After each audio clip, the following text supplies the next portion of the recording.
I, Jimmy Carter, do solemnly swear. Turbulence characterized Jimmy Carter's presidency.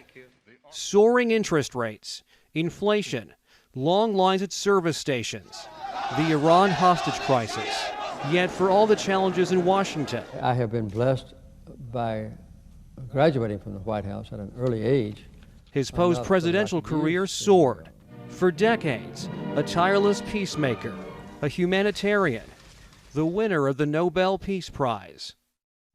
Nothing that I do is sacrificial.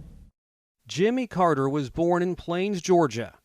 He joined the U.S. Navy in the 1940s. He later returned to Plains to run the family's peanut business. He ran for Georgia governor in 1970 and won. 6 years on, he entered national politics. I look forward to working with President Ford and others like him who, even though divided by partisan affiliation, are united by common devotion to this country. After the Watergate scandal, Carter unseated Gerald Ford, who'd pardoned Richard Nixon. The nation's 39th president, he'd soon run into political headwinds. His energy plan floundered. An Arab oil embargo caused gas lines and runaway inflation. Carter claimed a crisis of confidence. The erosion of our confidence in the future is threatening to destroy the social and the political fabric of America. It was tough to recover, but overseas he scored a major coup, getting Israel and Egypt to make peace at Camp David. But the Middle East overshadowed his re-election campaign after hostages were seized at the U.S. Embassy in Tehran.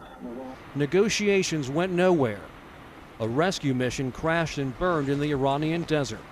There was no fighting, there was no combat, but to my deep regret, 8 of the crewmen of the 2 aircraft which collided were killed. And will to the best of my ability. Ronald Reagan denied Jimmy Carter a second term in office. Yet his departure was hardly retirement. He founded the Carter Center in Atlanta. He helped oversee democratic elections in Nepal, Nicaragua, and other countries. He led an effort to eradicate guinea worm disease in Africa. In 2002, he won the Nobel Peace Prize. Ever the outsider, he was never shy about sharing his views. He denounced the Iraq War and criticized Israel's treatment of Palestinians. He always told Americans, "I'll never lie to you." In 2015, he was diagnosed with metastatic melanoma, a type of skin cancer. His father, brother, and 2 sisters had all died of pancreatic cancer. You know, I've had a wonderful life. I've had thousands of friends, and I've had an exciting and adventurous and gratifying existence.